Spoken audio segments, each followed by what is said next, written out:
Hey guys, I'm Dimension Jumper. Today we're doing my top 5 favourite openings in video games.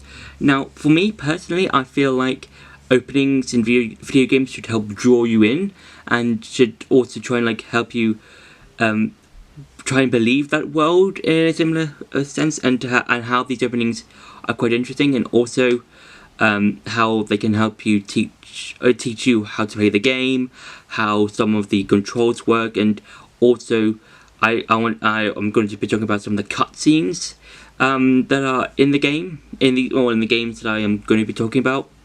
So for number 5 is the opening to Super Mario Odyssey. Now, what I like about this opening is that it cuts straight to the chase and have Mario and Bowser already fighting, and that's quite cool and interesting because I don't think we've ever had a Mario game or a mainline Mario game that ever had Mario and Bowser just fighting straight off the bat in the very few seconds of the game.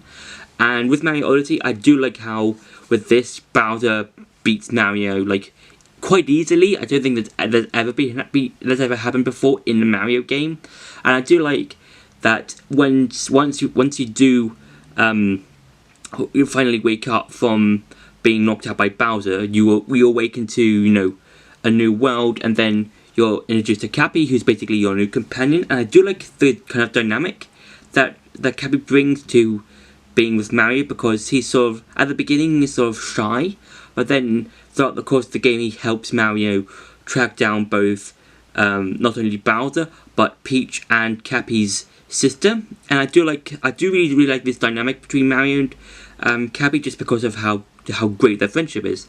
And I do like how in the opening of Mario Odyssey that you get to learn how to use Cappy.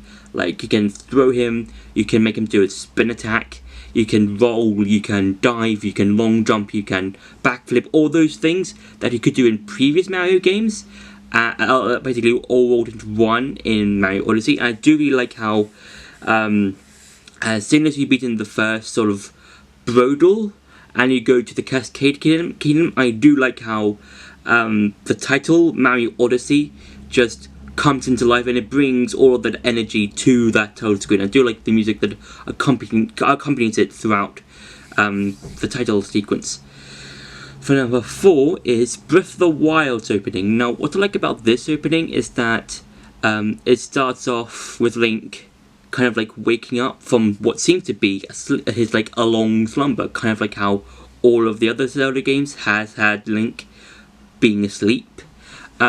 But what I like about this opening is that as soon as you exit the Shrine of Resurrection, you get to hear the Breath of the Wild theme, and then you get to see a big panning shot of not only the Great Plateau, but also the rest of Hyrule. And I feel like that's really cool and interesting, because it not only shows you how large the world is, but also how you can literally go anywhere.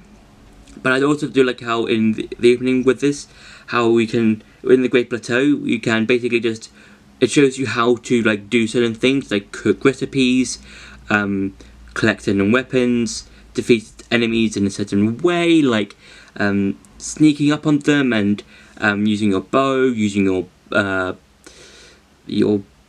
weapons, or using the entire environment around you, like pushing boulders down a cliff, distracting some goblins, using barrels, that sort of thing. And I do really like the Great Plateau section, just because of how you can try and get comfortable with how to use everything around you. And I do like how once you leave the Great Plateau, you are then able to do whatever you want, where you want, when you want, in terms of both the Wild standards, and when you can actually go to Hyrule Castle as soon as you beat the Great Plateau. And I think that's really cool and interesting, and I think that the Great Plateau is a good starting point to the game.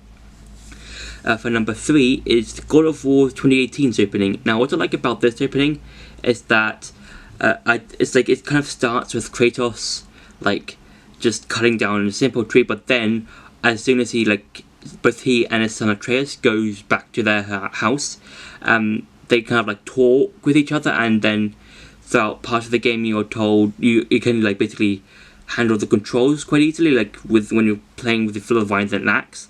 I do like how then when you're going to the house or something, you can like just do some stuff with the Love Island axe. And I also like how you can, like, I think after you've chopped down the tree, I think it's either you hunt with Atreus or you fight Balder. I think it's finding the ball, the deer, and then you fight Balder. And I think that like this is a good sort of opening to the game, because it shows you how both Atreus and Kratos sort of start out as sort of like a rocky relationship. Like, even though Atreus can trust his dad, Kratos can't seem to tell Atreus the truth, even though he kind of trust him, because of how Kratos' past is like him being a god, and how he killed his own father Zeus. And I do like how we fight with Balder, and also when you're fighting deer and hunting enemies, you get to use the Leviathan axe and how you can like just ease into it and just see how you can use those controls. And I also like the fighting with Balder, because it shows like how Kratos is like, you know, still sort of strong since he was a god back in Greece. And I just really like the Balder fight, and also like how Balder just keeps on coming back, like not only in the fight but also throughout the course of the game. So yeah. For number 2 is Persona 5 / Persona 5 Royals opening. And now what I like about this opening is that the very start of the game, like the very first cutscene you see, it's basically a helicopter going over a casino. And what I like about this is that you're shown sort of 2 different perspectives. The people on the ground floor of the casino, and also Joker's perspective. Because when you get to look inside the casino, you get to see people just running about, like acting scared, looking confused. But then we get to see the whole course of this commotion, and that's because of Joker. And he's basically just jumping in the shadows, jumping from like platform to like not platforms, like the ceiling, or I'm gonna say this lights, I think. So he's like jumping from like the lights, and I do like how you can basically just, and the kind of first fight you kind of do is with another shadow, and then when you summon your own persona, it's basically a shadowy outline, and it's like a big 3D model of your persona Arsene, and you don't get to see Arsene in his true colours until late, like a bit into the game, like an hour or so into the game.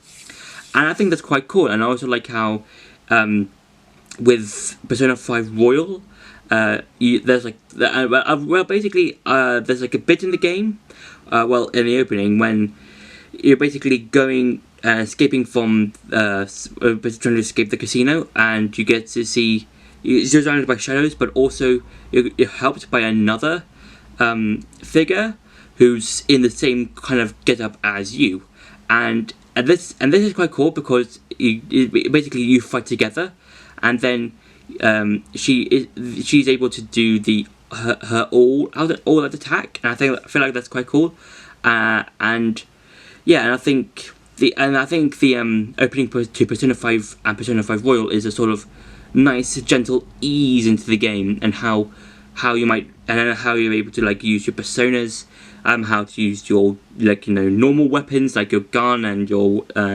knife, that sort of thing. And I do like kind of like their perspective.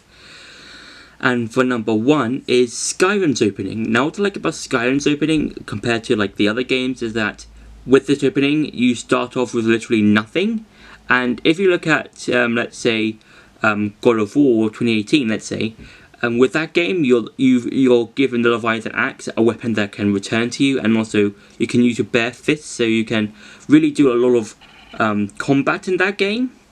But with Skyrim, you're given nothing. You're in rags. You're bound up by your hands. You can't even use them at this point in the game. And I really like this because I feel like this is sort of like growth for I believe for your character, and that's what I like to think and believe, because you sort of start off with as being a sort of prisoner, but then you move on to becoming like a dragonborn, a character that hasn't been seen for ages, and also can not only defeat dragons, but take their souls and use them to unlock shouts. And I feel like that's really cool, and I also quite like the escape from Helgen, and how you can either choose to stay with the Empire or go with the Stormcloaks. And I feel like that's like one of the few chances in the game that you can choose, like, oh, you can do this, but you can also do this. Like, which one can you choose? It's like I really enjoy that, and I also like how you can also choose what kind of character you're going to be. You could be a Nord, you could be an Argonian, which I believe is a lizard. You can be, I believe, a Khajiit, which is basically the cat creatures guys. And you can be literally anyone in the game, and you can create your own adventure and go on an adventure by going to the companions and becoming a werewolf, or you can go and become a vampire, or you can do anything, and I feel like that's really quite cool. So yeah, so that's been my top 5 openings in video games. I hope you enjoyed that video. Don't forget to like, share and subscribe, and I'll see you in the next video.